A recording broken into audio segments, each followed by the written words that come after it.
Hi everyone. Believe it or not, I am in Arizona, in Sedona, and it's winter here.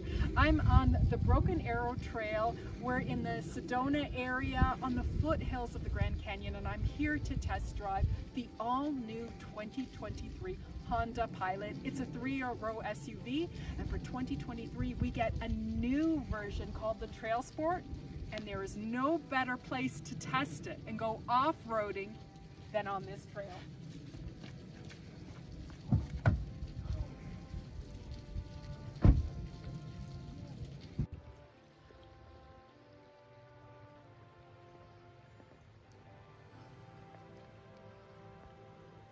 So here we go. We're on a 7-kilometer trail through Broken Arrow, and it's filled with some hill descent areas where we're going downhill.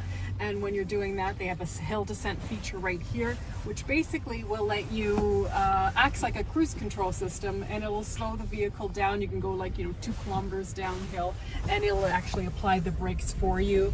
You don't have to do a thing. It's a little bit loud when you're going downhill, but it's a cool feature to have. You also have different camera systems here as well. There are 4 exterior cameras, so you can get different views of what is happening around you. That comes in handy when you're going over rocks and boulders like we are now. It doesn't have an under camera, which I kind of wished it did. But overall, I mean, this is pretty impressive. We're going over some rugged terrain, and it is handling it really well. It's just all-season tires, and it's pretty impressive off the road. Now we'll see how it does on the road.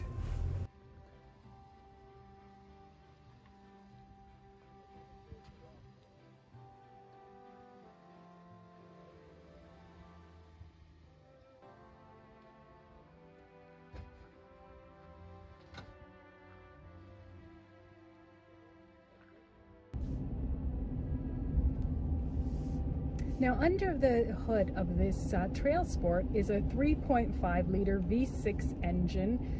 It delivers about 285 horsepower and 262 foot-pound of torque.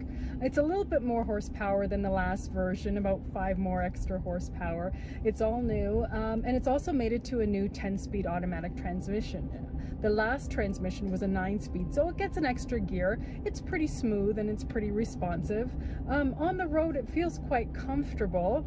I do like the fact that it doesn't really struggle when you're driving up these hills as we're going through Arizona. Inside, though, I actually prefer the last version in terms of the seating. For example, in the 3rd row, in the last version, it seems to be a bit more spacious, even though this version is longer and wider and it has more space in the 2nd and 3rd rows. It doesn't feel like it when you're in the 3rd row because of the pillar. The pillar in the back is pretty thick. And it obstructs some of the view, so you feel a little bit more claustrophobic. But having said that, it's a very versatile and flexible vehicle inside. You can get seating for up to 8. And in the 2nd row, you can actually remove the middle seat. And when you remove it, you can store it in the back, so you don't have to store it in the garage. And that comes in handy. It is a little bit heavy. It's about 33 pounds or so to lift the seat, and it can be a bit awkward to do so. But it's a really smart idea.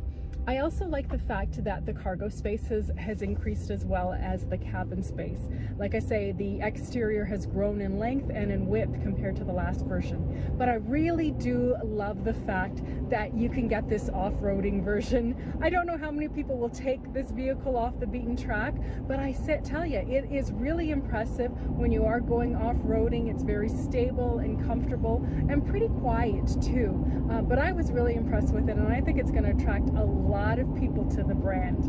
Now, this Pilot is going on sale, already arriving in dealerships, starting at around 50,000 Canadian and going up. Thanks for watching Moto Ragazza. Please comment, like, and subscribe to my channel. Ciao, ciao.